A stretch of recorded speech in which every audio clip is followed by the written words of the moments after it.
Eu saúdo a todos que nos assistem com a paz do Senhor Jesus. Nós somos da Igreja Cristã Maranata e agora você está acompanhando o programa Organização e Método, um programa pensado para as demandas da nossa família, com a organização, o cuidado, a educação e a conexão das nossas gerações, dos pais e filhos, dos avós e também das cuidadoras. Nossos conteúdos são semanais. A cada sexta-feira apresentamos uma nova temática vinculada à educação dos nossos filhos. E se porventura você perdeu algum episódio, entre no canal oficial da Igreja Cristã Maranata no YouTube e ali você vai encontrar a playlist do programa Organização e Método. Assista, curta, compartilha e comente a respeito dos mais de 130 episódios que já gravamos. É uma bênção saber que você está participando conosco de mais um episódio deste programa que é tão precioso para as nossas famílias. E agora você vê as irmãs que estão presentes neste episódio. Inicio cumprimentando a professora Késia Nunes. Paz do Senhor, Késia. Paz do Senhor, Fernanda. Uma alegria estarmos juntos. A paz do Senhor também. As nossas convidadas especiais, tanto as que vão conversar conosco, quanto o grupo que também está aqui com a gente, não é, Fernanda? Isso mesmo. E quem são as nossas queridas convidadas de hoje, Fernanda? Pois é, Késia, hoje está conosco a professora Camila. Paz do Senhor, Camila. Paz do Senhor, Fernanda. Paz do Senhor, Késia. Um prazer estar aqui hoje. A professora Denise volta ao programa conosco. Paz do Senhor, Denise. Paz do Senhor, queridas professoras e irmãs. Agradeço o convite, é uma alegria estar aqui novamente. E conosco também temos irmãos da Igreja de Ferriaço, Cariacica, e irmãos da Igreja de Vila Velha. A paz do Senhor. Importante, Késia, a gente dizer que esse programa fala do acompanhamento dos pais e hoje nós temos aqui a mãe da professora Denise, Vitória, que está sempre acompanhando, o esposo da professora Camila, o Anderson. Uma alegria tê-los conosco. Obrigada. Isso mesmo, e outras duas irmãs queridas que também nos acompanham, não é? Vocês viram como é que o nosso programa só tem gente bonita e é uma grande alegria receber cada um de vocês para conversarmos a respeito de orientações para os processos seletivos de mestrado e também convidamos a todos vocês que estão aqui participando conosco a enviar o link deste episódio para aqueles irmãos da igreja, para familiares e amigos que desejam cursar o mestrado. Bom, nós vamos começar agora conversando um pouquinho com as nossas convidadas. Vocês já sabem que esse momento é muito especial para nós, vocês fiquem à vontade para se apresentar, falando um pouco de vocês, a igreja onde vocês reúnem, os trabalhos voluntários na Casa do Senhor, a família e também falar um pouco da vida profissional. Podemos começar com Camila? Claro, a paz do Senhor. Meu nome é Camila, como a professora Késia, a professora Fernanda já apresentaram. Eu sou da Igreja de Ferriaço, no Ministério do Pastor Alcemir, que é meu pai, inclusive. É um prazer, estar ali junto com ele, ter a nossa família toda reunida. Na igreja, eu faço trabalho voluntário como professora de 0 a 3 e dos adolescentes e também como grupo de louvor. Profissionalmente, sou mestre em ensino de humanidades pelo Programa de Pós-Graduação em Humanidades do Instituto Federal do Espírito Santo. Sou pós-graduada em Gestão Escolar pela Universidade Federal do Espírito Santo, pedagoga pela também Universidade Federal do Espírito Santo.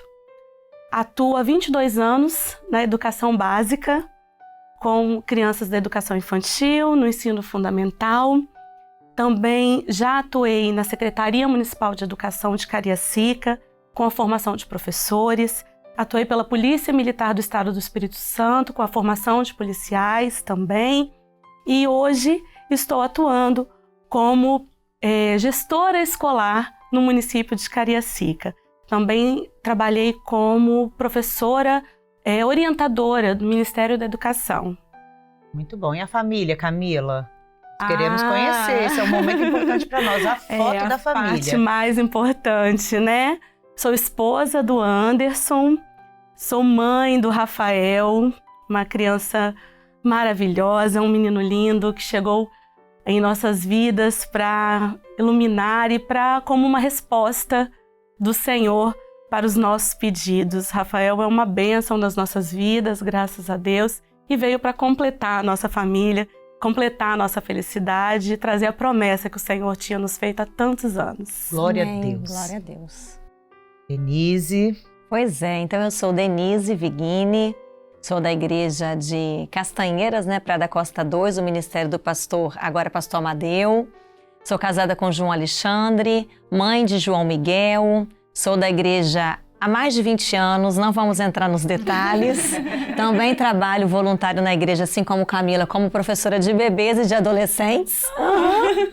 E também acompanho o grupo de senhoras, E profissionalmente eu sou pedagoga, sou formada também pela UFES, tenho 2 cursos de especialização e trabalho como professora efetiva do município de Vitória há mais de 10 anos, pedagoga efetiva do município de Vila Velha também há mais de 10 anos, também não vamos entrar no tempo. Não vamos. E atualmente eu estou trabalhando como pedagoga da Escola Dodge.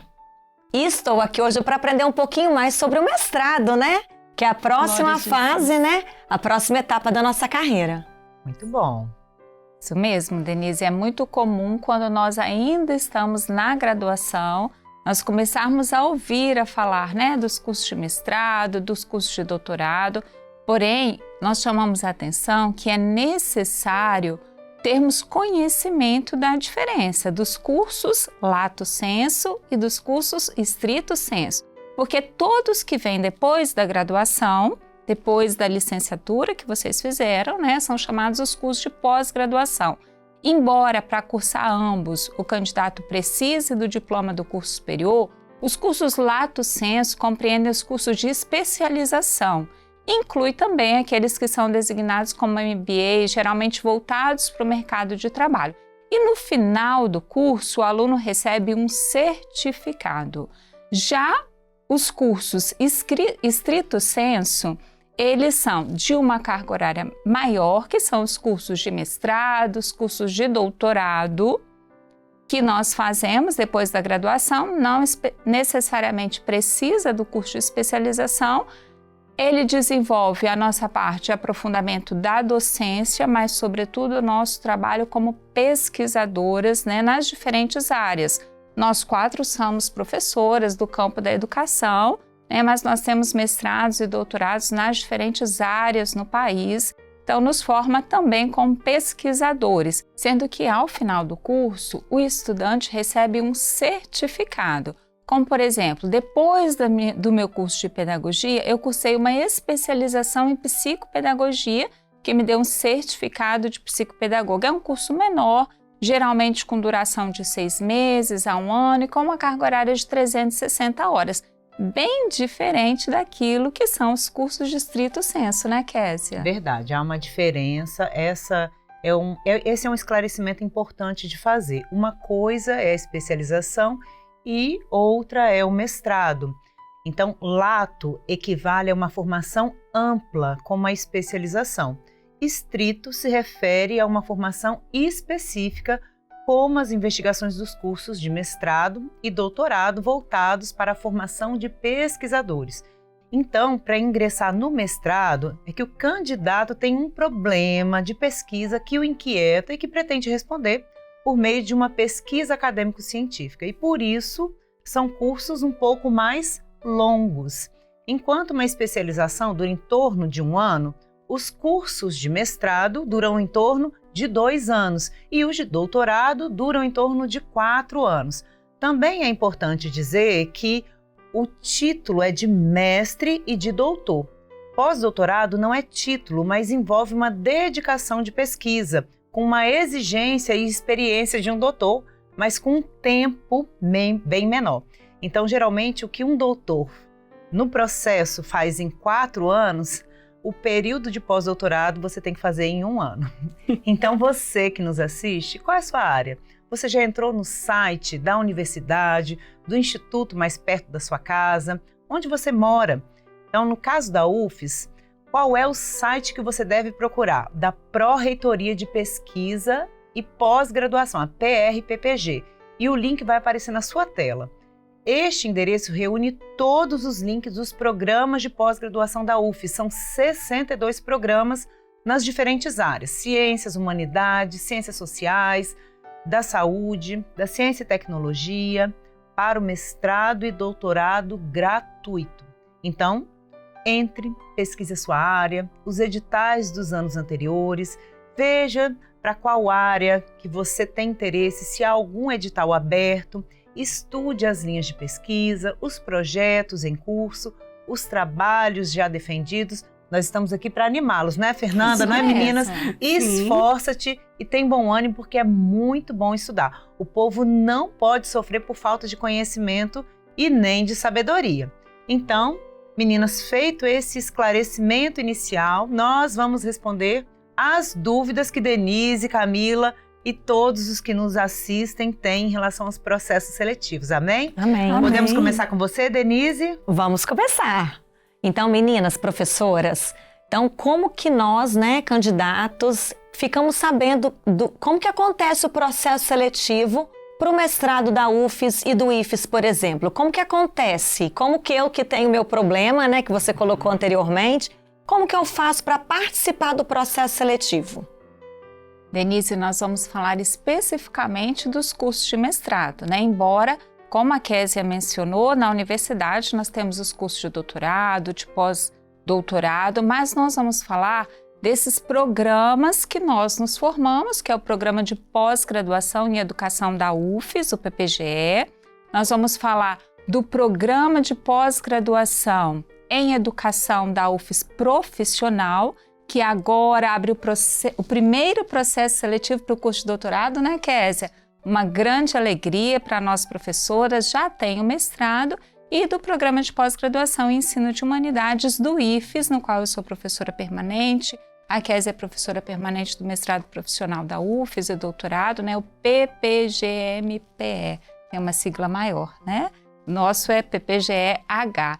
Mas você que está participando conosco e tem interesse em outra área, como a professora Késia comentou, você pode continuar por aqui, pesquise no site das universidades, dos institutos próximos à sua casa, porque os processos seletivos têm muitas similaridades, né, Késia? Verdade. E aí, o primeiro aspecto, Denise, que nós chamamos a sua atenção, de Camila e de quem nos assiste, é preciso ficar atento ao site do programa de pós-graduação que você tem interesse, porque é no site que é publicado o edital do processo seletivo, que deve ser lido com muita atenção, com muita calma, pois traz as orientações técnicas de todas as etapas, desde a inscrição até a efetivação da matrícula. No caso do mestrado em Ensino de Humanidades do IFES Campus Vitória, o processo seletivo tem ocorrido em 3 etapas. A primeira etapa é a avaliação do projeto de pesquisa.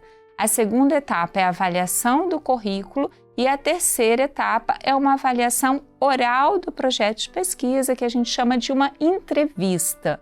Então, é necessário que o candidato apresente um projeto de pesquisa vinculado a uma das linhas de pesquisa do programa que está direcionado e também a uma linha temática, a um professor. E aí você pode nos perguntar, né? Mas como fazer isso?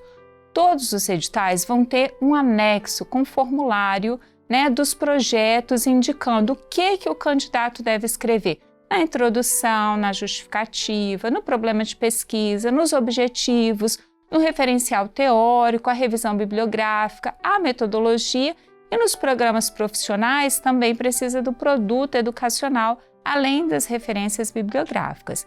Então, o edital tem tudo detalhado. Mas será que o professor do programa corrige aleatoriamente esse projeto? Não. Ele vai verificar se o candidato apresentou com clareza e profundidade o que foi solicitado em cada tópico do projeto. Então, cuidado com o plágio, cuidado com a inteligência artificial, porque isso pode eliminar o seu projeto de pesquisa, que é essa primeira etapa. Muito esclarecedor, professora Fernanda. Muito obrigada. E como funciona a avaliação do currículo? Professora Késia, poderia nos explicar, por favor? Então, o currículo, Camila, é uma etapa muito importante. Fernanda bem colocou, nós estamos em tempos de desafios quanto à inteligência artificial, o plágio Tem gente que consegue ainda dizer assim, nossa, mas é porque esse trabalho falava tudo o que eu queria dizer. Então, é tão engraçado que as pessoas querem justificar essas coisas, né? Os seus erros. Mas é importante dizer que esses elementos desqualificam o candidato, ele é eliminado quando nós identificamos plágio e uso de inteligência artificial. No currículo não dá para a gente usar plágio na inteligência artificial. Você tem que falar sobre você. Então, o que o candidato precisa compreender quando nós falamos de currículo num processo seletivo de pós-graduação no Brasil? Nós não estamos falando de um currículo comum, e sim um currículo produzido dentro de uma plataforma de pesquisadores. É a plataforma Lattes. E o link vai aparecer na sua tela. Para você que nunca fez, vai entrar na plataforma, na seção Cadastrar Novo Currículo, e você vai inserir todos os seus dados. Essa é uma plataforma brasileira que é referência no mundo, porque ela articula dados do pesquisador, dos grupos de pesquisa e das redes de colaboração, e ela também sintetiza o impacto das suas publicações. Então vamos lá, o que pontua no currículo? Quais são os elementos, os critérios para avaliação? Um deles é a formação acadêmica. Então, se o candidato tem um curso de especialização, se na graduação participou de iniciação científica, programas de docência ou de residência pedagógica, isso é pontuado. Um outro aspecto é a experiência profissional de magistério.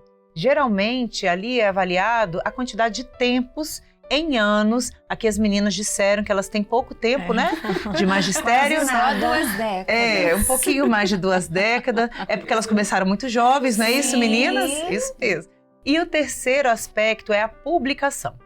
E a publicação nos últimos 5 anos. Que publicação é essa? Não é qualquer publicação, é a publicação em artigos, em periódicos científicos, que são revistas qualificadas, revisadas por pares, por outros pesquisadores. Então, o candidato, ao terminar a graduação, ele precisa se manter nos processos de pesquisa, publicar os resultados das pesquisas que ele tem realizado, pode ser do TCC da graduação ou do TCC da especialização, ou ainda de outras práticas pedagógicas realizadas na sala de aula, os projetos que ele tem desenvolvido. Então, além dos artigos, também pontua a publicação de livros e em congressos científicos, mas a publicação em periódicos, ela é mais qualificada, ela tem uma pontuação maior. Então, formação acadêmica, tempo profissional e publicação. Ok, meninas? Okay. O currículo de vocês está em dia? Opa. Se não está, a gente vai ajustar, não é? Ok, entendi então, professora Kézia. Então, na verdade, não é só preencher o edital. Na verdade, nós precisamos, né, que eu vou me incluir como uma possível candidata. Isso aí. Nós precisamos ter um conjunto de trabalhos publicados ao longo da nossa carreira, precisamos ter o currículo Lattes, precisamos ter divulgação de trabalhos, precisamos comprovar a nossa carreira, o nosso caminho percorrido para participar do processo seletivo, para participar da entrevista, porque essa entrevista ela acaba sendo um pouco subjetiva para nós, vamos colocar nós candidatos, né? Então eu queria que você colocasse para a gente como que é essa entrevista, o professor escolhe quem ele conhece, né? Quem já está lá na UFES, a gente escuta muito isso, tá? Quem já está na UFES já tem ali um caminho, um atalho para chegar no mestrado. Então, como que é? Qual o critério pré-estabelecido, por exemplo? Comenta, né, pra gente, para todos que nos acompanham, como que é essa questão dessa entrevista? Parece até que como critério precisa ser crente, né, Fernanda? Olha só, tem que ser conhecido do professor, tem que ser crente, são esses os critérios, Fernanda? E não são, não né, são, Kézia? Não sentimos são, muito. né? Nós temos um edital que é aberto a todas as pessoas que fazem curso de graduação, que têm esse interesse de cursar o mestrado. E nós, sim, estamos aqui também incentivando o nosso povo a cursar mestrado, a cursar Muito doutorado. bom. Contudo, Denise, essa fala é um pensamento bem equivocado. Mas eu falo para você que quando eu entrei no mestrado, eu também ouvi isso. Sim. Você conhece uma professora da UF? Se você Sim. não conhece, você não vai entrar. Sim. Se você Porque não estudou lá, né? se você não Sim, fez eu a também. graduação, Isso. porque quando você faz a graduação, as alunas inteligentes já fazem iniciação científica com aquele professor para entender, para amadurecer, para aprender o que é um processo de pesquisa. Mas este não é um critério, Denise. Então, se você não conhece nenhum professor da UFES, nenhum professor do IFES, se você não conhece nenhum professor da universidade ou do instituto perto da sua casa, não se preocupe com isso, porque há critérios pré-estabelecidos até para o processo de entrevista. Então, no edital, já é apresentado ao candidato em que ele será avaliado. Quem está atento sobre o que será perguntado e se prepara para este momento também, deve voltar à leitura do edital, porque as questões de arguição na entrevista são basicamente as seguintes, né? O candidato defendeu de forma coerente e embasada a justificativa e os objetivos do seu projeto de pesquisa? O projeto, né, o problema, as questões de investigação que ele apresentou para o desenvolvimento da pesquisa tem relação com uma demanda social e está articulada com o escopo da linha temática e da linha de pesquisa? Porque às vezes a gente recebe candidatos que quer fazer pesquisas de outras relações que não são os professores que estão ali naquele programa de pós-graduação. Então, também é preciso ter esse cuidado. E o referencial teórico, a revisão bibliográfica do projeto de pesquisa, o candidato soube falar no momento da arguição das questões? Ele pode ser arguído também sobre as referências bibliográficas para a sua linha temática. Kézia, você acredita que eu já recebi candidato que no momento da arguição, ele leu todos os outros autores que falam da alfabetização, menos os indicados no edital? Fica mais difícil, né? Fica mais difícil, não fica, Kézia? Bem complicado. Pode ser crente ou não ser crente, mas não leu o edital, não tem como. Isso que a Fernanda está falando é muito sério, porque é importante destacar essa questão do escopo dentro do que o programa está se propondo a estudar. Então, quem tem projeto é o professor. O estudante, ele precisa se vincular ao projeto. Ele não nasce, o projeto dele, é claro que tem relação com as questões que ele quer investigar, mas ele precisa estar articulado a um grupo de pesquisa, a um tema da pesquisa que aquele programa está desenvolvendo.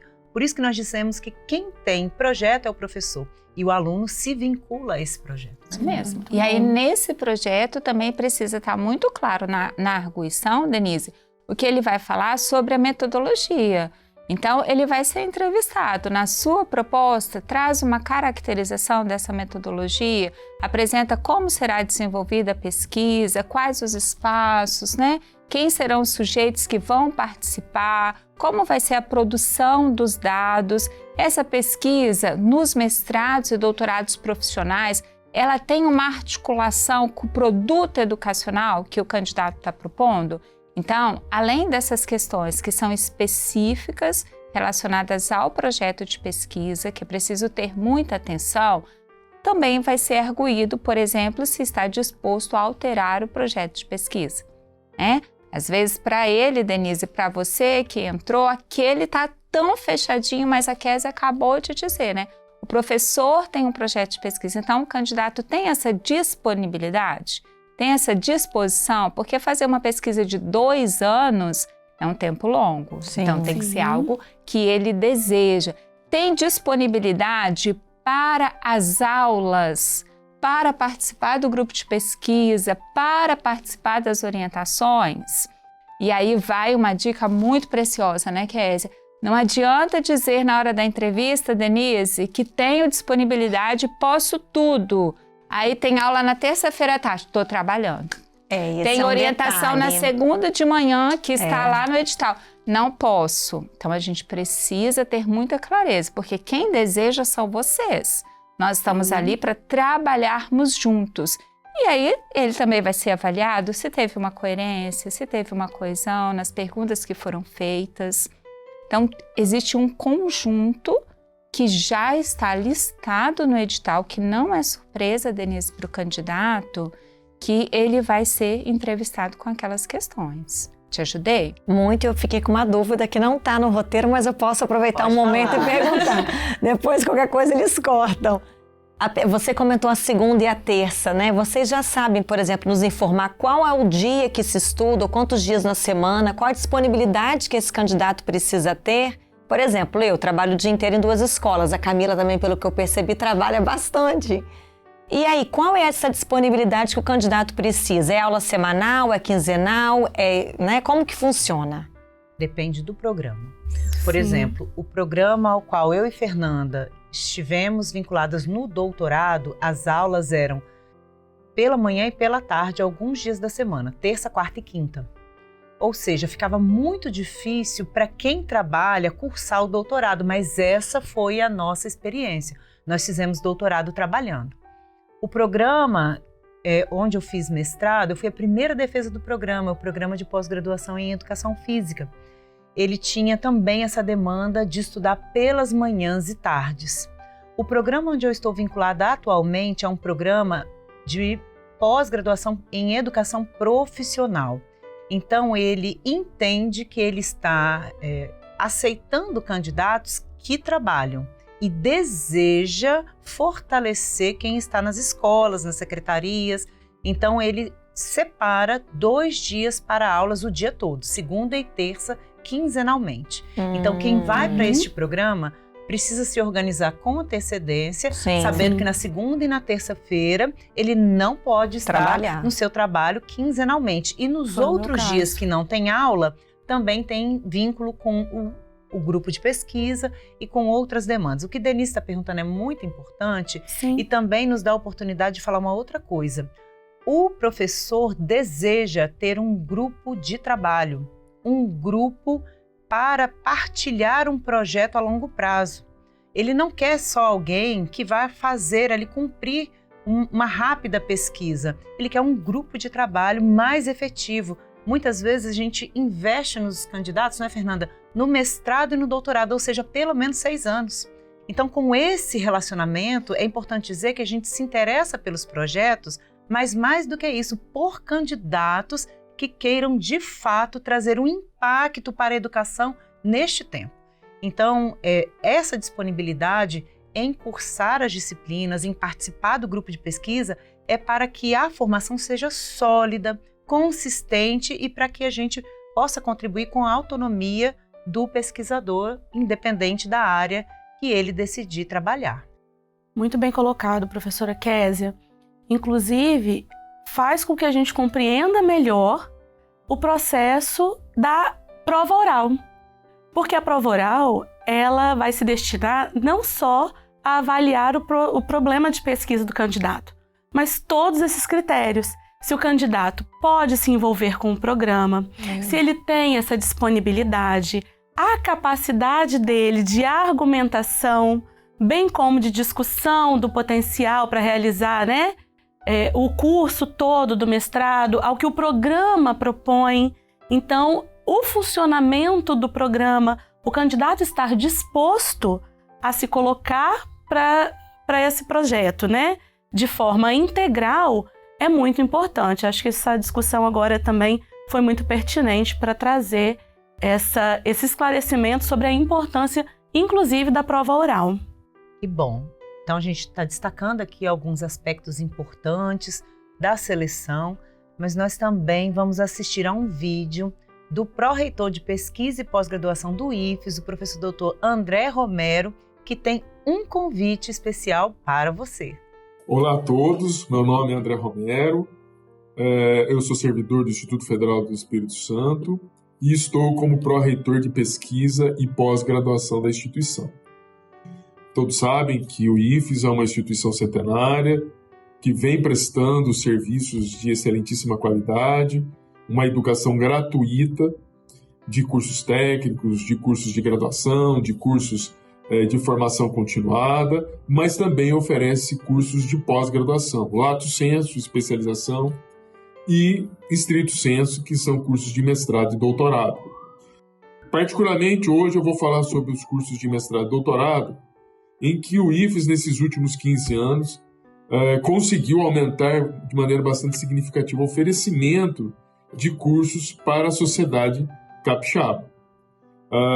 Nós, a partir de 2009, iniciamos com o oferecimento do curso do mestrado em Engenharia Metalúrgica e de Materiais, quando então, em 2011, abrimos o mestrado em Educação em Ciências e Matemática.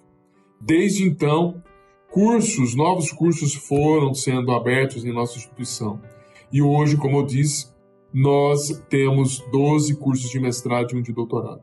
Nós temos cursos de mestrado em letras, em ensino de física, em engenharia de controle e automação, em ensino de humanidades, mestrado em agroecologia, em tecnologias sustentáveis, em educação profissional e tecnológica, do qual compreende um grupo de 40 instituições, das 41 instituições da rede federal, mestrado em ensino de química, mestrado em computação aplicada, mestrado também em propriedade intelectual e transferência de tecnologia, e o doutorado em educação em ciências e matemática.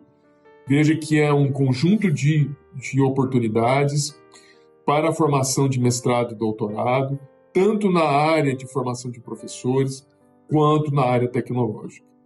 Importante salientar para vocês que resultados provindos da CAPES, que é a coordenação de aperfeiçoamento de pessoal do ensino superior, tem mostrado que pessoas, né, que vêm se qualificando no mestrado e doutorado apresentam um nível, uma porcentagem, um índice de empregabilidade muito maior do que as pessoas que não possuem mestrado e doutorado, inclusive acima dos índices de crescimento do PIB brasileiro. Então, queria fazer um convite para vocês, para que vocês possam vir estudar em nossa instituição, no Instituto Federal do Espírito Santo. Entrem no site do IFES, procurem o processo seletivo para estudantes, e lá vocês vão ter todas as oportunidades para poder vir ser nossos alunos. Vem estudar com a gente, nós estamos esperando por vocês. Abraço a todos. Nós agradecemos o professor André Romero pela explicação e também pelo incentivo aos cursos de mestrado e doutorado.